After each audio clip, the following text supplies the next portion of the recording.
searching while I can. I am finding peace and losing again.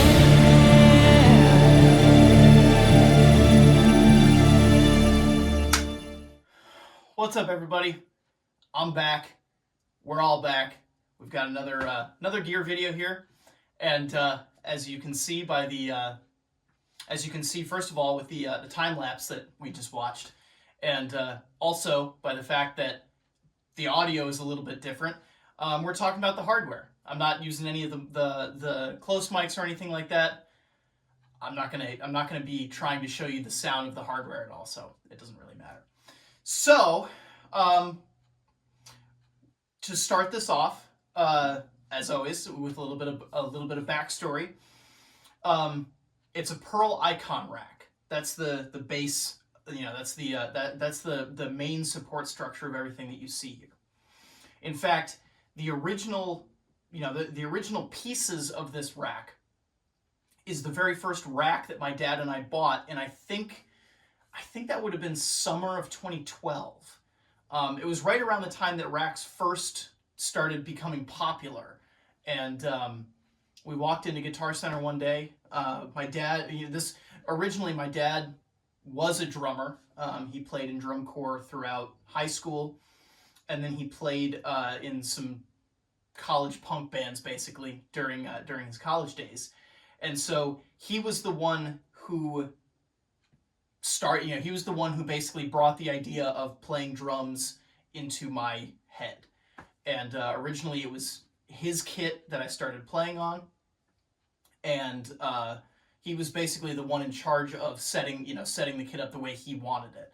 And so at this one particular point, he wanted to experiment with a rack. He wanted to see what we could do by using a rack to support the kit.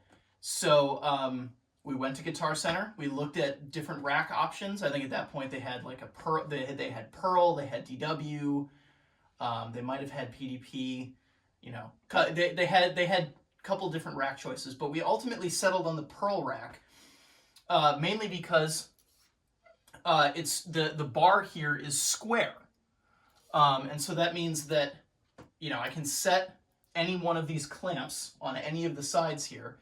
I can set any one of these clamps at a specific point, and it will never start to slowly fall over, because it has to, in order for it to do that, it has to get past this 90-degree angle. And it's held up over the years. It's really, I absolutely love this rack. At this point, I don't think I would want to play any other type of a rack system. So the original rack we bought was 3 sides. So it was this front piece here, this side piece, and this side piece. That was the original rack that we bought. And then it got bigger over the years. A lot of the cymbal stands and the other parts basically were bought just over the course of time, as I decided either to swap like a tripod base cymbal stand for a stem and arm type of, like this kind of stem and arm kind of cymbal stand that I could put on the rack. So because originally when we had the rack, we had a combination of things that came off of the rack, but then also things that were on cymbal stands. And gradually over the course of time, well, at first what happened was I decided not to use the rack, and so I went to only tripod-based cymbal stands. And then slowly over the course of time, especially once I started doing this symmetrical kit configuration, it just made sense to use the rack more and more and more and more. And so I started really trying to make it to the point where it is now, where every single thing apart from the snare drum comes off of the rack. Every single thing. Which also helps when I do take this kit and I travel live. I don't have to have a carpet that goes underneath of the whole kit, because it's all connected to the rack. So as long as the main portion of the rack is in some way touching a carpet that's not going to let it slide, then nothing is going to slide. Nothing is going to move. Nothing is going to, suddenly wind up farther out or in a different position than where I had it when I set it up.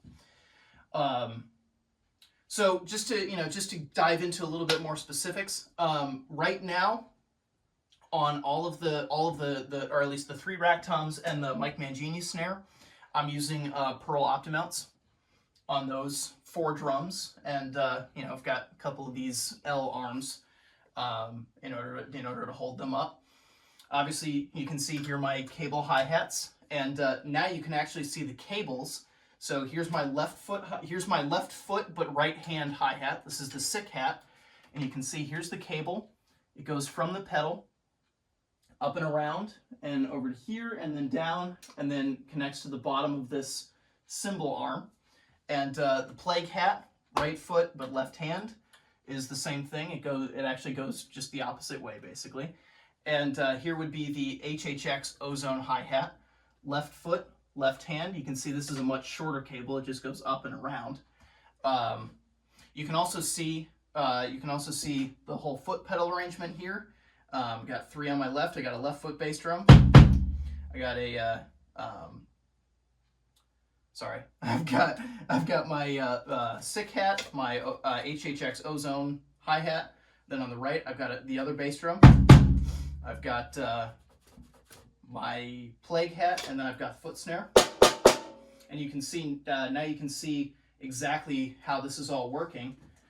These are just sandbags. We've just got a sandbag here. Let's see, I'm talking to this camera.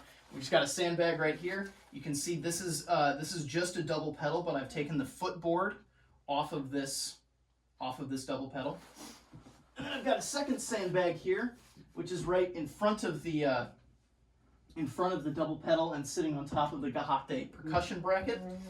And right in front of the Gahate percussion bracket, and also right here in front of my left foot double pedal, is an improvised pedal block. So it's literally just it's a tissue box filled with pea gravel, wrapped in duct tape with some heavy duty Velcro on the bottom, and then covered by a decorative green marble tissue box cover.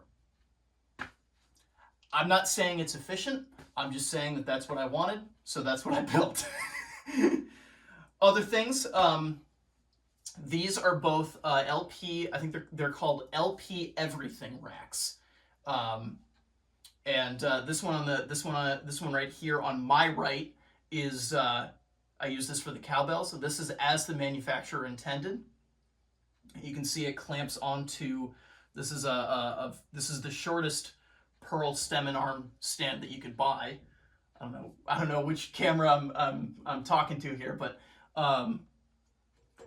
yeah, it's just the shortest pearl stem and arm stand that you can buy, and the everything rack clamps onto it.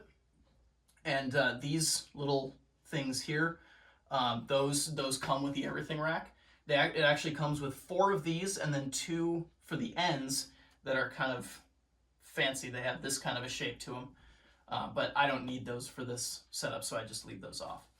This one over here is attached to the same kind of pearl, the shortest pearl stem and arm stand that you can buy, but it's holding 5 cymbal stackers. I think these are Gibraltar.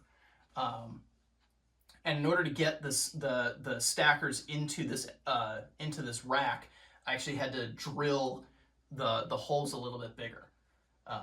But it works, and so this is how I mount the toll spires. And you'll also notice that these clamps here, well, I should actually start. Most of the clamps you see on the rack are just normal, I think they're PCX 100 clamps or something like that. They're just a clamp that attaches to the rack and holds something. But these are a little bit, and also using them for the cable hi-hats. The nice thing with these, I'm forgetting the model number right now. I can't remember. Anyway, the nice thing is they have 2 joints, so that you can really adjust the angle to be exactly what you want, and they also extend in different directions. So, like for example, you see where the rack is as compared to where the everything rack is. Same thing over here. So I've come to rely on these clamps, on these particular rack clamps, a lot for various purposes. Other things, other things to point out. I mean, I think these are the RJ50 maybe? RJ50, I'm talking to this camera. RJ50 mini expansion bars. As you can see, I have I have several of them spread around the kit.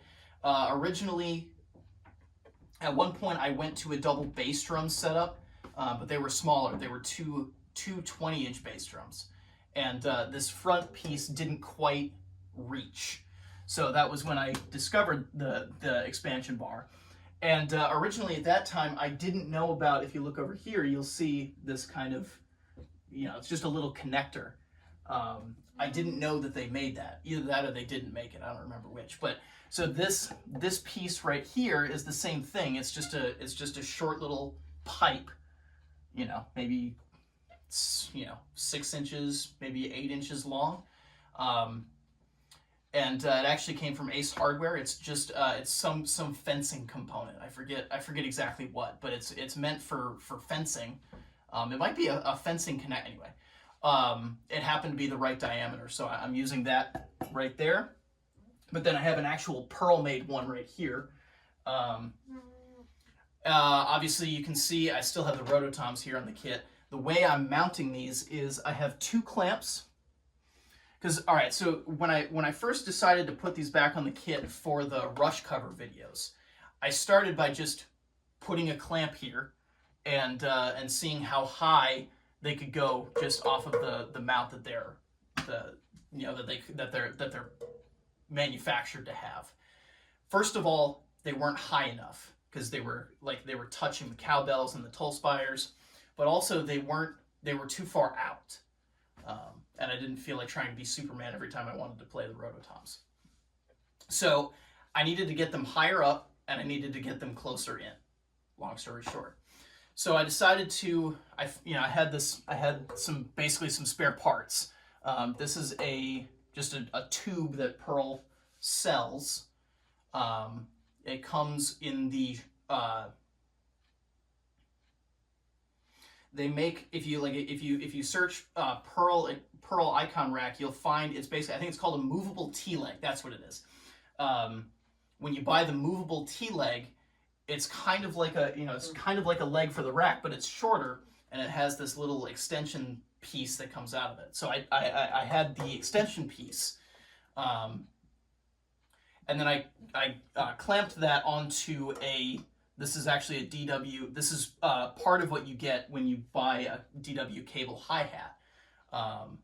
This allows you to mount usually off of a cymbal stand, and then it kind of juts off from the cymbal stand, and this is what's supposed to hold this piece here. Anyway, I had a lot of parts laying around, and so I used this clamp, as you can see, to hold the Rototoms. And that allowed me to get it up high enough and in far enough to where I can reach them pretty comfortably. But as soon as I set it up, I mean, you can see I'm pushing the limits with what I can get as far as stability with having this heavy weight this high above where it's being supported from. So when I first set this up, I only had this one clamp on the one side, and it was not only moving up and down and back and forth, but it was basically doing this. So I decided for extra stability to double it. I had another one of these T-leg supports and another one of these clamps, so I clamped it from both sides, and now it only moves back and forth like that. And it's been stable, so no complaints. One other really, I was about to say really cool, but just kind of, unique thing that I've done with the icon rack, now I'm talking over here, is the Gong stand. So I'm going to stand up and actually talk to this camera. So as you can see, I had to get it pretty high up. I think when I did the Gong video, I talked about how the only way you can really make the Gong comfortable to play is to have it hanging. Well, the only way you can mount it is to have it hanging flat, and the only way for that to be comfortable to play is to have it higher than my head. So what I decided to do, I'm back here now, what I decided to do is to have basically a small rack. So this is It starts with an A. Again, I'm gonna forget the exact model number, but it's, you know, it's like a medium curved rack bar, and so I had one of those. I had these two. Actually, I'm gonna keep talking over here. I had these two clamps.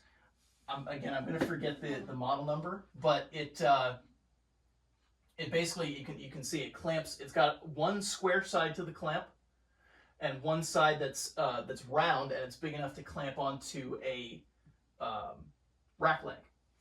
So I got two of those to be able to hold, you know, to basically make a smaller rack, a small rack section.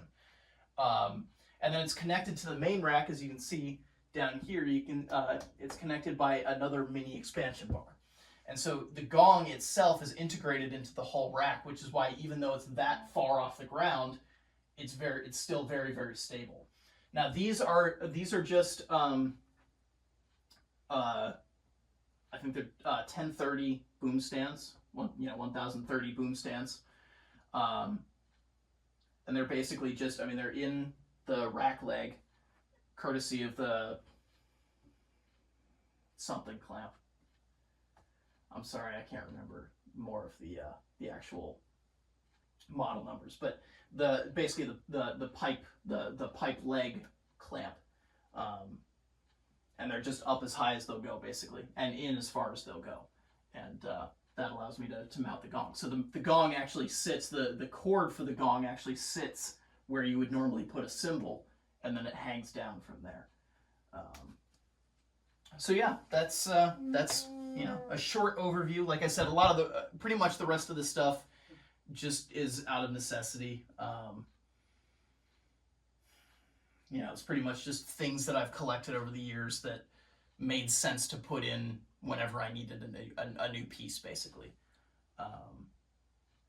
So yeah, that's about it.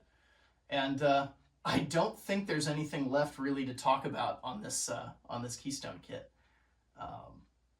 It's definitely, you know, ever since I bought it, it's been just such a joy to play with the Ludwig drums and the Sabian cymbals and the Pearl hardware, or the mainly Pearl hardware.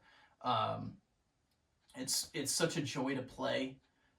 Every single day when I come down to this room and I see this kit, I'm just immediately grateful for for what I get to play on, for what I get to express myself on. So thank you to all those companies for making all this wonderful gear and allowing me the opportunity to express myself the way that I want to. I really appreciate it. And as always, thank you to everybody out there for watching, and hopefully this is another enjoyable video. I'll see you next time.